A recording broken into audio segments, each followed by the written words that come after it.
पहली बात तो ये आपसे मेरे सब करनी है कि ये जो चाइना इंडिया की जो एक डिसंगेजमेंट इसे कह लें, या जो फोर्सेस विड्रॉल हो रहा है 2019-20 के बाद, ये तो एक बड़ा, जैसे कहते हैं ना, बहुत बड़ा घमासान हुआ था। तो जिसको दुनिया ने, सारी बात है, बड़ा सीरियसली लिया। आप क्या समझते हैं? एक खबर ये आ रही है कि अगले हफ्ते जो समरकंद उज्बेकिस्तान में मुलाकात हो रही है, सॉरी, एससीओ की मीटिंग हो रही है, वहां लाइकली पॉसिबिलिटी है prime minister Modi and president Xi Jinping भी मिलेंगे। तो आप क्या समझते हैं कि ये जो चाइनीज ने विड्रॉल की है, ये दैट इज टू, ये कोई मुलाकात की इनिशिएटिव है, या क्या आप समझते हैं कि वैसे ही जो डायलॉग चल रहा था कमांडर लेवल पे और अभी उस पर कोई कंक्लूजन निकला है? नहीं चीमा साहब, इसमें तीन चार वजूहात हैं।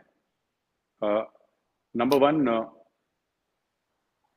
चाइना जब आया था तो चाइना को लग रहा था कि धक्का वक्का मारेंगे तो इंडियन आर्मी गिर जाएगी जमीन पे, फिर हम जैसे चाइना करता है अग्रेसिव, तो वो हुआ नहीं। ये एक रीजन है।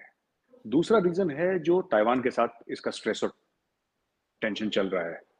वहां पे ऑकस की बात कर रहे हैं, क्वाड की बात कर रहे हैं, सब कुछ एक्टिव हो रहा है वहां पे बड़ी तेजी से। ये चाइना के ऊपर प्रेशर है।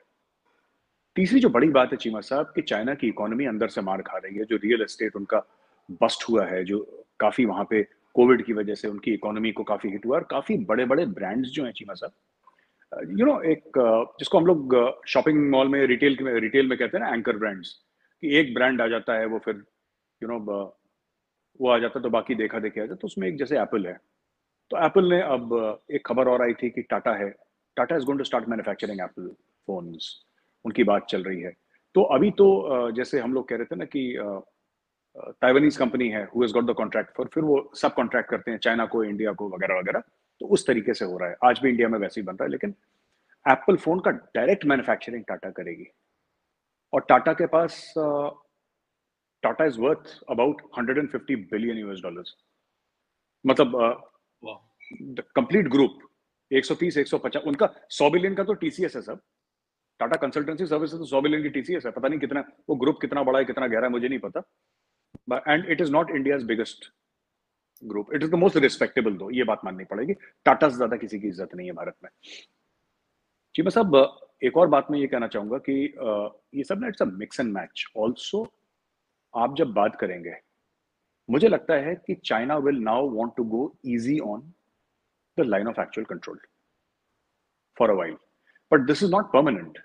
चाइना का ये है ना कि आज की तारीख में चाइना का इंटेंट कुछ और है, और उसकी कैपेबिलिटीज कॉम्प्रोमाइज हो रही है, क्योंकि वहां पे it wants to focus on Taiwan, because उसको पता है भारत कहां जा रहा है। वो कल फिर आ जाएगा लाइन ऑफ एक्चुअल कंट्रोल के सामने दंदन आता हुआ, चाइना। ठीक है, फिर उसको हम फेस करेंगे। लेकिन अभी फिलहाल के लिए it wants to ease off the pressure. जैसे जब इंडिया पाकिस्तान का मामला हुआ था, पहले ही सबको पता था कि अमेरिकन फोर्सेस विड्रॉ करेंगे, दोहा के अकॉर्ड हुए जिससे तालिबान आ गया, अमेरिकन चले गए। तो क्या हुआ उसके पहले both the DGMO spoke, both the government spoke, and line of control पे शांति है तब से। Because that said it will be difficult for Pakistan to deal on the western and the eastern border simultaneously. वही माइंडसेट चाइना का भी चल रहा है। It's difficult to deal with India and the Quad there simultaneously. और ये चाहता नहीं कि दोनों कन्फ्लिक्ट लिंक हो जाए किसी तरीके से। The linking of both the conflicts, because the players are the same चीमा सब इन बोथ द कन्फ्लिक्ट्स ना, the players are the same, the Quad is there also, Quad is here also. और जो अमेरिका एक्सरसाइजेस कर रही है भारत के साथ लाइन ऑफ एक्चुअल कंट्रोल के पास, this is also sent a message to China that it is not just that America is only willing to fight in the oceans. America is also training to fight in the mountain. Why should America go there? America में पहाड़ नहीं है, America लड़े पहाड़ में अपना करे exercise. America is training with the Indians there. So this has sent a message to the Chinese. Chinese are under pressure. But पहला जो प्रेशर है उनका चीमा साहब उनकी इकोनॉमी का है। पहला प्रेशर इंडिया का नहीं है जो हम समझें कि इंडिया ने इतना प्रेशर डाल दिया कि चाइना भाग गया। That's not true. इंडिया का भी प्रेशर है, लेकिन वो प्राइमरी प्रेशर नहीं है। प्राइमरी प्रेशर है कि उनकी इकोनॉमी मार खा रही है। दूसरा, ताइवान का दूसरा खुल गया मामला, और फिर ये बाकी सब चीजें जो चल रही हैं। बिल्कुल सही है। तो मेरे साहब, अगर ये असेसमेंट देखी जाए तो आप क्या समझते हैं कि यूएस और ताइवान ने तो फिर इंडिया को बेल आउट किया है?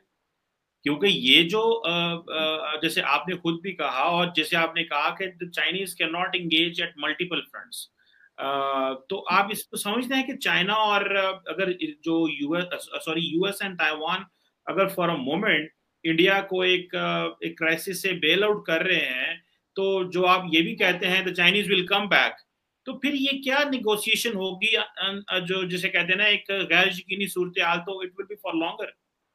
आई डोंट थिंक चीमा साहब वर्ड ठीक है कि बेल आउट करा है, बेल आउट तो कोई किसी को नहीं करता है, बट हाँ इसमें एक चीज है कि ये जो हिमालयाज में हमारी चाइना के साथ प्रॉब्लम है, that we'll have to face alone. We have been facing alone since 1962, even 1959 जहां पे गोगरा हॉट स्प्रिंग्स में क्लैश हुआ था, 21 अक्टूबर की बात है।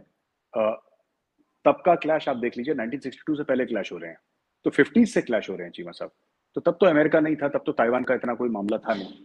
तो ये सब जो है ना चीमा साहब, दिस इज एन एवर आज की तारीख, it's all change of centre of gravity of conflict Cheema साहब। जैसे हम लोग कहते हैं ना फिफ्थ जनरेशन वॉरफेयर में, हम लोग क्या बात करते हैं कि फिफ्थ जनरेशन वॉरफेयर में क्या हुआ है कि centre of gravity of conflict has changed. एक जमाने में centre of gravity of conflict used to be the enemy army, enemy infrastructure, enemy strategic assets, ये centre of gravity of conflict होते थे। आज की तारीख में centre of gravity is the enemy population. It comes under the umbrella of influence operations, or you can even call it information warfare, which is a subset of gray zone oblique hybrid warfare. कहने की बात यह चीमा साहब कि एक तरीके से pressure release हुआ है, सेंटर ऑफ ग्रेविटी कॉन्फ्लिक्ट की चेंज हो गई। बेल आउट किसी ने नहीं करा। देखिए ना, बात यह है कि आपके सर में दर्द है, ठीक है, तो आपका है, you are irritated by that headache, but you are managing, आप दवाई ववाई खा के आप मैनेज कर रहे हैं। सडनली भगवान ना करे गए, पैर में चोट लग गई, that becomes priority for you.